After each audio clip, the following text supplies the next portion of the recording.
التجميع اللي مشغله القناة دي هي قمة الهرم التقني. استعرضتها لكم في فيديو التجميع قبل كده مع محمد سميح، لكن النهاردة أنا طافي التجميع دي. أنا فارس بقالي 15 سنة بشتغل في أكبر الشركات، والنهاردة أنا جاي أعترف بأسوأ قرار إداري أخدته في حياتي، إن حاولت أشتري التفوق بأغلى هاردوير موجود. أنا كنت فاكر إن أنا لما أشتري الهاي إند هقدر أشتري السنين وفرق الخبرة بينه وبين حيتان اليوتيوب، وكنت فاكر كمان إن أنا بشتري القبول عند جمهور ما يعرفنيش. أنا كنت الضحية المثالية لفخ التسويق، والنهاردة أنا جاي أعري نفسي قدامكم عشان محدش غيري يغلط ويغرق في نفس الرملة المتحركة اللي رجلي جت فيها. الرحلة صديقي بدأت من أيام ما كنت جيمر جميل على الكونسول ومراضي و24 قيراط. كنت بلعب من أيام الأتاري والبلاي ستيشن 1 لحد ما وصلت البلاي ستيشن 5، لكن عقلي ابتدى يتشتت ويتسحل لما ابتديت اتفرج على مراجعات الألعاب بس على أداء البي سي أو اللابتوب، وفهمت إن أنا فايتني كتير قوي. وعشان أحلل لنفسي النقلة قررت أروح لجيمنج لابتوب محترم بحجة إن أنا سهل أتحرك بيه في أي حتة وسهل ألعب عليه في أي حتة. قعدت سنة ونص عصرته لحد ما جبت آخره. الضحك إن أنا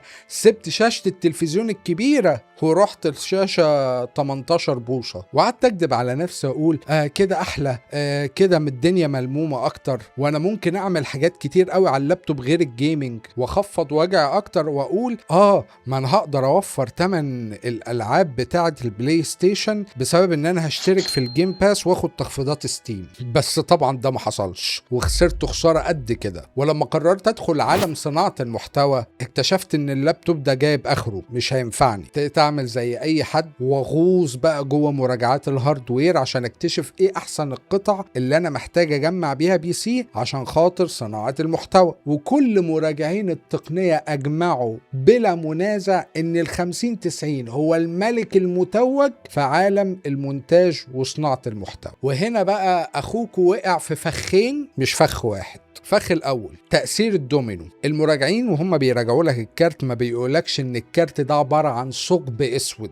بمجرد ما اخترته لقيت نفسي محتاج اختار قطع كتير قوي من الهاي اند عشان تخدم بس على كارت الشاشة. محتاج اختار بروسيسور توب، محتاج اختار ماذر بورد توب، وطبعا لازم اجيب رامات كتير عشان خاطر المونتاج، واخرهم شاشة اوليد 4K، منظومة كاملة من ضريبة الغرور اللي اكلت كل البادجت بتاعتي من غير رحمة. الفخ التاني وهم الفيوتشر بروفينج او تأمين المستقبل وهرم الاولويات المقلوب. انا ركزت على ميزانيتي ان انا امل المستقبل، قلت هجيب كيسة مش هلمسها ل3 4 5 سنين قدام، ونسيت امن اصلا الحاضر بتاع النهاردة. رصيت الهاردوير ده كله جنبي بس بقيت مش قادر استمتع بيه اكتر من ساعتين، لان ظهري كان بيتكسر بسبب ان انا بقعد على كرسي رخيص ما قدرتش اغيره بسبب ان فلوسي كلها خلصت. الكارثة الاكبر بقى ان التجميع المهولة دي تحت رحمة قطعة الكهرباء في مصر، وانت عارف وانا عارف يعني ايه قطع الكهرباء في مصر خصوصا في الصيف، بسبب برضو ان انا ما قدرتش اعمل حسابي على يو بي اس محترم، فبقيت قاعد خايف ومرعوب في اي لحظة بتقطع فيها الكهرباء اللي ممكن تطير التجميع دي كلها في خبطة واحدة. عشان اقول لك من الاخر تكنولوجيا غدارة، انت بتدفع فلوس عشان تأمن المستقبل بس ناسي ان صحتك بتتدمر النهاردة، وان استثمارك ده كله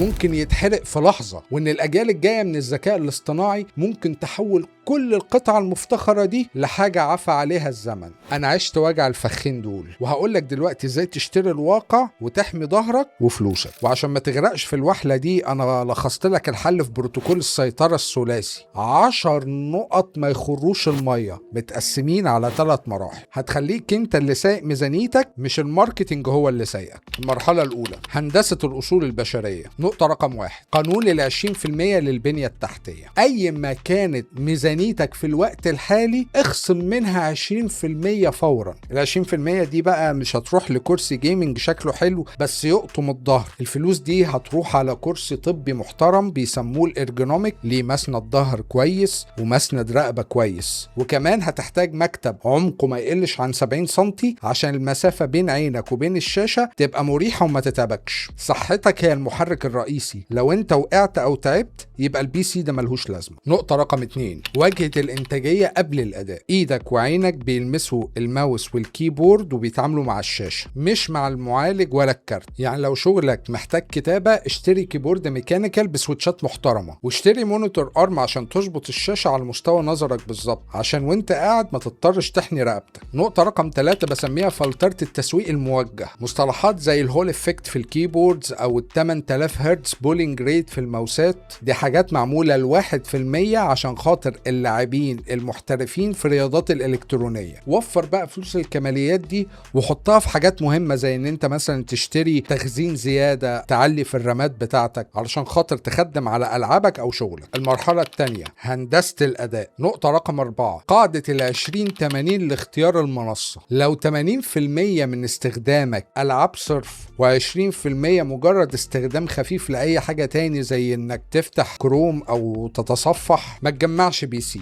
اشتري كونسول سواء PS5 او اكس بوكس، وممكن تجيب لابتوب اقتصادي يكفيك في الحاجات اللي باقية، وهتلاقي نفسك موفر اكتر من نص الميزانية. البي سي جهاز متعدد المهام، لو انت مش هتعرف تستغل التعدد ده انت كده بترمي فلوسك على الارض. نقطة رقم 5 توجيه الموارد عشان تعالج مشكلة البوتل نيك او عنق الزجاجة. لو خلاص قررت ان انت هتجمع بي سي عشان خاطر الجيمنج، فانت لازم تفرق. لو بتلعب العاب قصة اللي هي العاب التريبل اي، يبقى 70% من البادجت بتاعت الجهاز بتاعتك هتروح لكارت شاشة محترم وشاشة 2K الوانها محترمة. اما بقى لو بتلعب اي سبورتس، اعكس الآية، الفلوس تروح لمعالج قوي زي فئة الاكس 3 دي وشاشة ترددها تقريبا 240 هرتز. نقطة رقم 6 تطابق بيئة العمل. ما تبنيش جهازك بناء على البنش ماركات لوحدها. لو انت صانع محتوى او مونتير، اولويتك القصوى لسعة الرام ومساحة الرام في كارت الشاشة. اما انت بقى لو مبرمج، فاولويتك لعدد الكرات اللي موجودة في البروسيسور، ولازم ما تستخدمش رامات اقل من 32 جيجا. لازم تفصل تجميعتك بالظبط على مقاس شغلك مش على مقاس اللي انت شايفه حلو بلغة المراجعات. النقطة 7 واللي بحب اسميها وهم ال 4K.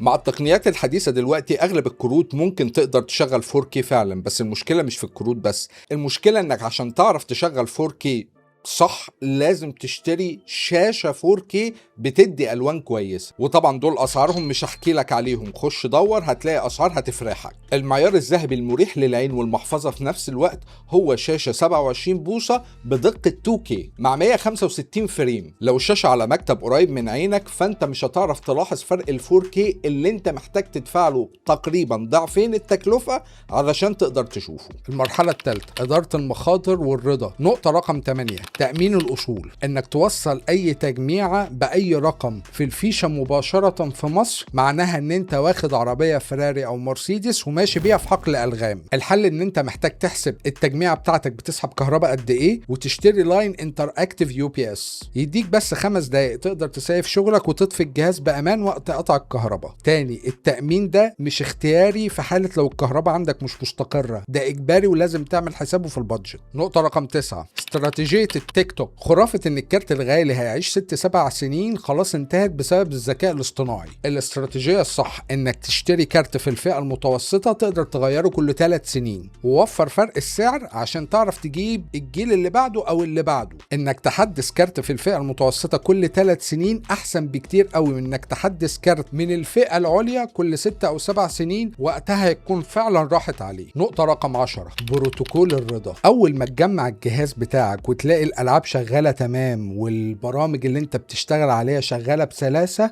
امسح اي برامج بتقيس الاداء او بتقرا الفريمات، وبطل تتفرج على مراجعات الهاردوير. طول ما انت بتراقب الارقام وبتقارن اداء الجهاز بتاعك باداء اجهزة تانية غيرك، عمرك ما هتستمتع. الهدف انك تلعب وتستمتع وتشتغل على الجهاز اللي انت جبته بشقاك، مش تشتغل مراجع عند شركات التقنية. دلوقتي لو انت بتسأل ازاي اثق في كلامك وانت غلطان الغلطة دي، هقولك انا اشتريت تذكرة دخول الملعب ده وعملت بيتا تيستنج لكل غلطة ممكنة بفلوسي ووقتي وصحتي، والنهاردة ببيع لك التجربة دي ببلاش عشان محفظتك ما تتوجعش نفس وجعي. انا قلت على 10 قواعد، بس عايز اعرف في الكومنتات ايه اكتر قطعة هاردوير اشتريتها وحسيتها ان هي ضريبة غرور وندمت عليها، وانا هرد على كل تجاربكم وهنتناقش سوا. ولو انت لسه بتدور على صوت حقيقي يحميك في الغابة التقنية دي، فانت محتاج تكون معانا في الجيش ده. اشترك دلوقتي وفعل التنبيهات لان الفيديوهات اللي جاية فيها تصفية حسابات تاريخية كتير. كان معاكم البيج برو، اشوفكم على خير الفيديو الجاي، سلام.